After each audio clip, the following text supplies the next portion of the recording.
በስመ አብ ወወልድ ወመንፈስ ቅዱስ አሐዱ አምላክ አሜን። ናይ መንፈስ ምዝሓልን መበገሲኡን መፍትሒኡን ካልኣይ ክፋል ኣብ መንፈሳዊ ህይወት ነውዕሎ ግዜ ምንካይ ካብቶም ኣዝዮም ሓደገኛታት ናይ መንፈስ ምዝሓል ምክንያታት እቲ ሓደ ብዝተፈላለዩ ነገራት ብምጽማድ ንእግዚአብሔር ወይ ድማ መንፈሳዊ ህይወት እንውዕሎ ግዜ ምሳኣን እዩ። ኣብዚ ከም ግዜ ንእግዚአብሔር ቀዳምነት ምሃብ ይተርፍ። ካብዚ ዝተላዕለ ንልቦናና ካብ ዘናቅሑ መንፈሳዊ ተግባራት ሽለል ብምባል ናይ መንፈስ ምዝሓል ይኸትል ወይ ድማ የስዕብ። እንፅመደሎም ነገራት ብዙሕ ዓይነት እዮም።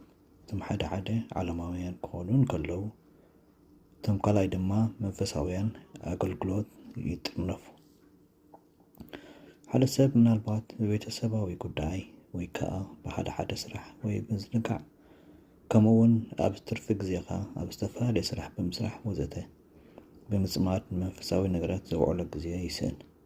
ከምዚ ዓይነት ምዝሓል ንዘጋጥሞ ሰብ ክልተ ኣድለይቲ ነጥብታት ምልዓል ግቡእ እዩ። ንሳቶም ድማ ሓደ ግዜኻ ብግቡእ ምጥቃም ወይ ቀዳምነት ንመን ከም እትህብ ምፍላጥ፣ ካልኣይ ድማ ነዚ ናይ መጽሓፍ ቅዱስ ቃል ምዝካር። ሰብ ንኩሉ ዓለም ረቢሑ ንነብሱ እንተጥፈስ እንታይ ይጠቕሞ? ማቴዎስ ወንጌል 16:26 ግዜና ብግቡእ ተጠቒምና መንፈሳዊ ተግባራት ግዜ እንክንህብ ኣብ ላዕሊ ዝተጠቕሰ ናይ ዘለኣለማዊ ህይወት ዝኾነ ነገር ምፍላጥ የድሊ። ነዚ ክንፈልጥ እንትኽኢልና ንኣድህቦና ስለዝስሕቦ ዘለና ግዜ ብምትእኻል ዝተወሰነ ግዜ መንፈሳዊ ህይወትና ምምዳብ ኣይተርፈናን። ኣብ ኣገልግሎት ቤተክርስትያን ክንወሳእ ምስ ንጅምር ኣዝና ጥንቁቃት ክንከውን ኣለና። ምክንያቱ ናይ መንፈስ ምዝሓል ከይተፈለጠና ንልቦናና ወይ ብዘይወቕሰና ነገር ካብ መንፈሳዊ ተግባራት ክእግደና ይኽእል እዩ። መንፈሳዊ ህይወት ምስ ንደክም ኣገልግሎትና እውን ምስኡ ከም ዝፎኩስን ወላ ሓንቲ ፍረ ከም ዘይሂበና ንፍለጥ። ምክንያቱ ኣገልግሎት ትም ኢልካ ስራሕ ኣይኮነን። ዘይኮነስ ካብቲ ኣገልጋሊ ናብ ተገልገልቲ ዝመሓለፍ ናይ መንፈስ ፍረ እቲ ዘገልግል ሰብ ካብቲ ኣገልጋሊ ዝወስዶ ህይወት እዮም። ከምቲ ናይ ጥፉእ ወዲ ምዕባይ ሓዉ ንብኡ ወላ ንነዊሕ እዋናት እንተ ኣገልገለ ሓሳባቱ ወይ ድማ ተሓስቡ ምስ ናይ ኣቦኡ ሓሳብ ዘይራኸብ መንፈስ ድኹም እዩ ነይሩ። እዚ እውን ብኣዘራርቡ ይፍለጥ። እንሆ ክንዲዚ ዓመታት ተገዛእኳ ካብ ትእዛዝካ እውን ከቶ ሓለፍኩን እንተኾነ ንዓይ ምስ ኣዕርኽተይ ዝሕጎሰሉ መሓስእ እኳ ኣይሃብካንን። ሉቃስ ወንጌል 15:29 ስለዚ ኣገልግሎትና ካብቲ ሓጓስ ንዝኽልክሎ ከምቲ ናይቲ ጥፉእ ወዲ ምዕባይ ሓዉ ክንከውን የብሉን። ኣድላይ ምዝኸውን ንመንፈሳዊ ህይወትና ክንብል ካብ ሓደ ስራሕን ሓላፍነትን ምርሓቅ ከድልየና እዩ። ንኣብነት ኣብ ብዙሕ ካብ ምዝራብ፣ ካብ ብዙሕ ኣኼባታት፣ ካብ ምዝንጋዕ ዝኣመሰሉ ክንዕቀብ ኣድላይ እዩ። ብብዙሕ ስራሕ ወላ እንተተፀምድና ንእግዚአብሔር ኩሉ ሰዓት ክንዝክሮ ይግባእ። ንዝኾነ ይኹን ዓይነት ተግባርና ሙሉእ ግዜና ልብናን ቀልብናን ንክወስድ ኣይንፍቀደሉ። ንእግዚአብሔር ዝግብኦ ግዜ ኣበይ ኣሎ ብምባል ኩሉ ሰዓት ርእስና ክንሓተት ይግባእ። ንእግዚአብሔር ዝግብኦ ግዜ ምሃብ የድልየና።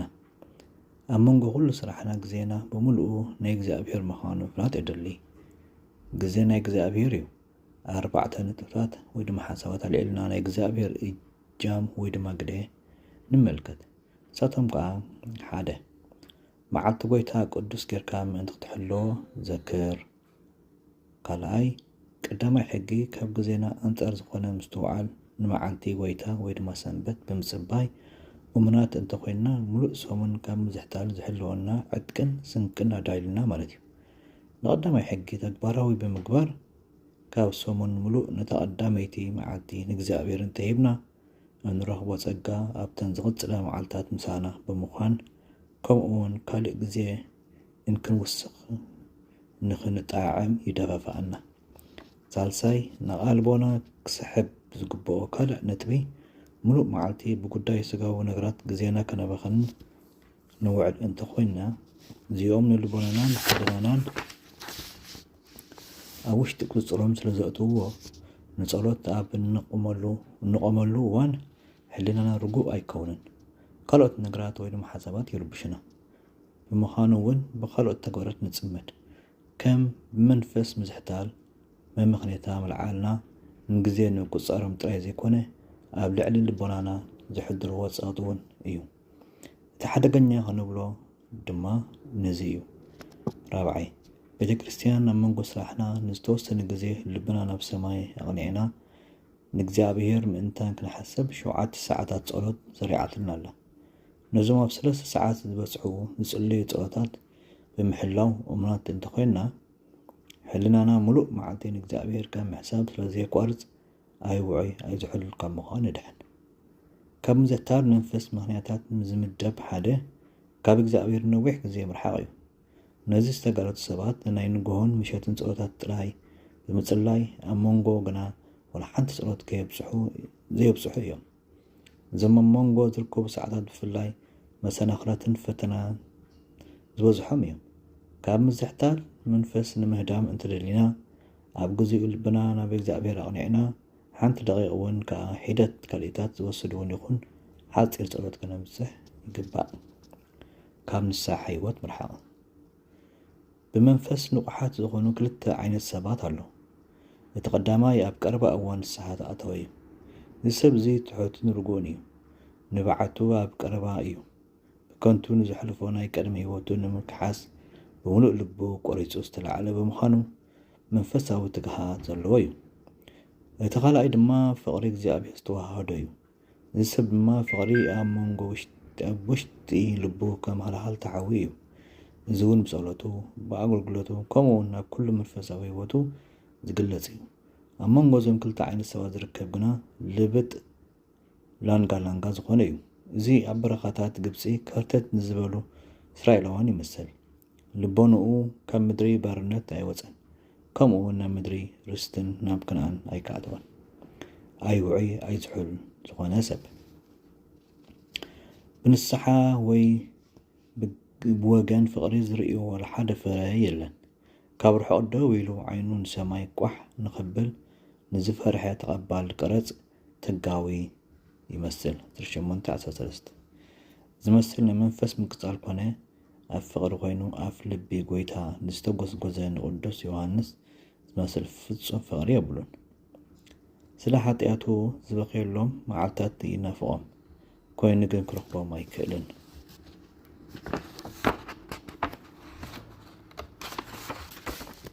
ይፀውም፣ ጸሎት የብፅሕ፣ ንቅዱሳን መጻሕፍቲ የንብብ፣ መንፈሳዊ ጉባኤታት ይሳተፍ፣ ይናዘዝ ወይ ድማ ቀኖና ይቕበል፣ ስጉእ እንደምኑን ይቕበል፣ የገልግል ኮይኑ ግን ንልቡ ትሑት ንምግባር ድፋፍኦ ነገር ኣይረክብን። ካብ መንፈሳውነት ርሒቑ ስለ ዝኸደ ልቦንኡ ስለ ዘይወቕሶ ዝሰርሖ ስራሕ ኩሉ ዘይግባእ ምዃኑ እኳ ኣይፈልጦን። ንንብዓቱ ወይ ድማ ንቕንዕንኡን ስኢንዎ ኣሎ ኮይኑ ግን ብዘይ ፍቕሪ ኣብ መንፈሳዊ ተግባራት ይሳተፍ።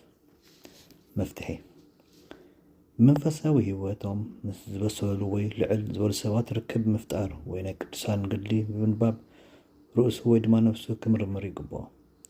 በዚ ነቲ ናቱ ደረጃ ብምፅፃር ናብ ንስሓ ህይወት ከም ዝምለስ ይኸውን። ብካልእ ወገን እውን ነቲ ዝቐደመ መንፈሳዊ ህይወቱ ክመልሰሉ ብዝኽእለሉ መንፈሳዊ ተግባራት ህይወቱ ብምቕፃል ብምትግባር ድኽመቱ ከረድዩ ናብ ንስሓ ክምለስ ይግብኦ። ኣብ ጸሎቱን ኣብ ጾሙን ኣብ ካልእ ተግባራቱን ኩሉን መንፈሳዊ ሰብ ንምዃን ክፅዕር ይግብኦ። እዚ እውን መንፈሳዊ ተግባራቱ ካብ ልምዲ ኣንጻር ሕጊ ንምፍጻም ካብ ዝብል ከንቱ ጉዕዞ ፈልዩ ምስ እግዚኣብሔር ጥቡቕ ሕብረትን ከም ዝህልዎ ይገብሮ። ኣብዚ ግዜ ምስ ነብሱ ብምምኻር ከም ዘየለ ይርዳእ። ስለዚ ንጸሎቱን ንጾሙን ንንባቡን ንኻልኦት መንፈሳዊ ተግባራቱን ዝኸውን ሓድሽ መንገዲ ክምድብ ከም ዘለዎ ይርዳእ። በዚ ከዓ ጽቡቕ ናይ ንስሓ ህይወት ይጅምር። እዚ እውን ካብ ብመንፈስ ምዝሕታል ኣናጊፉ ብቐጥታ ናብ መንፈሳዊ ትግሃት ይመርሖ። ኣብ ዝሓለፈ እዋን እቲ ንስሕኡ ኣብ ጽኑዕ መሰረት ዝተሰረተ ስለ ዘይኮነ ናብ ድኻም መሪሕዎ ይኸውን። ስለዚ ነቲ ሓቀኛ መንፈሳዊ ህይወት ምምራሕ ዝኽእሉ ናይ ንስሓ መንገዲ ይጸርግ። ምናልባት ንስሓ ዝለዓሉ ኣብ ውሽጢ ልቡ ዘሎ ስምዒት ብምጥፍኡ ንድኻም ተቓሊዑ ይኸውን። ስለዚ እምበኣር እዚ ሰብ እዚ ምስ እግዚኣብሔር ዘለዎ ርክብ ኣብ ፍቕሪ ዝተመስረተ ንክኸውን ክፅዕርን ጥቕሚ ናይ መንፈሳዊ ህይወት ክርዳእን ክኽእል ኣለዎ። እዚ እውን ካብ ድኻም ንኽላቐቕ ይገብሮ። ንንስሓ ተላዒሉ ንስሓ ንምእታው ንበይኑ እኹል ኣይኮነን። ኣብዚ ደው ከይበለ እዚ ምልዓል ኩሉ ግዜ ንክቕፅል ክስዕር ኣለዎ። ብቁርብ ነገራት ምዕጋብ መንፈሳዊ ሰብ ምምሕያሻት እናርኣየ ኣብ ዝኸደሉ እዋን መንፈሳዊ ስምዒቱን ድሌታቱን እውን እናወሰኸ ይኸይድ። ምክንያቱ መንፈሳዊ ጉዕዞ ማለት ብመንፈሳዊ ህይወት እናዓብኻ ምኻድ ማለት እዩ። ኮይኑ ግን ኣብ ዝተወሰነ ደረጃ ናይ መንፈስ ምዝሕታል ይገጥመና። ዝበዝሑ ሰባት ከምዚ ዓይነት ሽግር ይገጥሞም። ቅድሚ ንስሓ ምስ ጸሎት ብዙሕ ዘይተለማመዱ ሰባት ድሕሪ ንስሓ ጸሎት ብምብጻሕ ጣዕሚ ጸሎት ምስ ዝርእይዎ ወይ ድማ ዝጥዕምዎ ልቦም መንፈሳዊ ሓጎስ ይምላእ። እዞም ሰባት ንጣዕሚ ጸሎት ንዝተወሰነ ግዜ እጠው ምስ ዘብልዎ እዚ ድኻም ኣብ ካልኦት መንፈሳዊ ተግባራት ክንፀባረቕ ንርኢ። ንኣብነት ኣብ ጾም፣ ቅዱሳት መጻሕፍቲ ኣብ ምንባብን ካልኦትን ወዘተ። ዛዕባ እኒዚኦም ሰባት ኣብ ንሓስብ ናይ መኪና ነገር ይዝከረና። መኪና ኣብ ምንቅስቓስ እንከላ ትረስን። ኮይኑ ግና ነዊሕ መዓልታት እንተዳእ ደው ኢላ እቲ ባተሪ ይደክም። ከም እንደገና መምላእ የድልዮ። እስኪ ክሳብ ሳልሳይ ሰማይ ብመንፈስ ተነጢቑ ተመሲጢን ዝነበረ ንቅዱስ ጳውሎስ ንዘክር። ካልኣይ ቆሮንቶስ ምዕራፍ 12 ፍቕዲ 2 ገና ናተይ ከም ዝገበርክዎ ገይረ ንርእሰይ ኣይግምትን እየ። ሓደ ነገር ደኣ ኣሎ። ነቲ ድሕረይ ዘሎ እናረሳዕኩ ናብቲ ቅድመይ ዘሎ ኣቢለ እናተመጣጠርኩ ናብቲ ሕንፃፅ ዕላማ ኣቢለ ናብቲ ዓስማይ ዓወት ናይ ሰማይ ጽዋዕ ኣምላኽ ብክርስቶስ ኢየሱስ እጐየ ኣለኹ። ፊልጵስዩስ ምዕራፍ 3 ፍቅዲ 12-14 ከም ቅዱስ ጳውሎስ ዝበለ ዓብዪ ሃዋርያ ነዛ ዓበየ ዕላማ ከምዚ ገይሩ ካብ ጐየ ንሕና ኸ እንታይ ክንገብር ይግባአና? ንዝመፅእ ነገር ንድፍእ እንተሊና ኣብ ሓደ ዝተወሰነ ደረጃ በፂሕና ዕግበት ኣይንረክብን። እቲ ምንቅስቃሳትና ስለ ዝቕፅል ካብ ብድኻም መውዳቕ ንድሕን እንተወደቕና እውን ንትንስእ ጉዕዞና እውን ይቕፅል። መንፈሳዊ ምንቅስቓስ ደው ምባል ናቱ ዝኾነ ሓደጋታት ኣለዎ። ምክንያቱ ናብ ድኻም ጥራይ ዘይኮነ ናብ ውድቀት እውን ይመርሓና ስለ ዝኾነ እዩ። መንፈሳውነት ዘየቋርፅ ምንቅስቓስ ዘለዎ ህይወት እዩ። ዘየቋርፅ ምምሕያሽ ዝረኣየሉ ዕላምኡ ፍጹምነት ንምርካብ መቕልጣፍ እዩ እሞ ብእምነት ጽኑዕ ሰብ መንፈሳውነት ጥራይ ይኣኽለኒ ክብል ኣይግባእን። ናይ ቅዱስ ጳውሎስ ቃል ተኸቲሉ ክጎየ ኣለዉ። መንፈስ ቅዱስ ተመልኡ ኤፌሶን 5:18-19 እዚ ምሉእነት ካብ ድኻም ወይ ድማ ምዝሕታል ይሕልወና እዩ። ኣብ መንፈሳዊ ህይወት ናይ ሓላፍነት ቦታታት ሓደጋ ሓደ ሰብ መንፈሳዊ ህይወት ክጅምር ከሎ ትሑትን ንርእሱ ዝመንነን ስለ ዝኾነ ጸጋ እግዚኣብሔር ኣይፍለዮን። ምክንያቱ እግዚኣብሔር ልቦም ንዝተሰብረ ቀረባ እዩ። እግዚኣብሔር ነቶም ዝፈርህዎ ነቶም ብምሕረቱ ተስፋ ዝገብሩን ይሕልዎም። መዝሙር ዳዊት 33:14-18 ልቡ ትሑት ዝኾነ ሰብ መንፈሳዊ ድሌታቱን ስምዒቱን ዝለዓለ እዩ። እዚ ሰብ እዚ ካብ ግዜ ናብ ግዜ ምምሕያሽ እናርኣየ ምስ ከደ ዝተወሰኑ ናይ ሓላፍነት ቦታታት ይወሃቦ እሞ ናይ ሓላፍነት ቦታታት ክሕዝ ይጅምር። እዚ ዝተዋሃቦ ወይ ድማ ዝተሸሞ ቦታ ብነብሱ ሓደገኛ ኣይኮነን። ኮይኑ ግና ነብሱ ልዕል ከብል ሓላፍነት ምስ ተሰምዖ ፍቕርን ትሕትናን ይስእን። እዚ እውን ናብ ምዝሕታል መንፈስ ይመርሖ።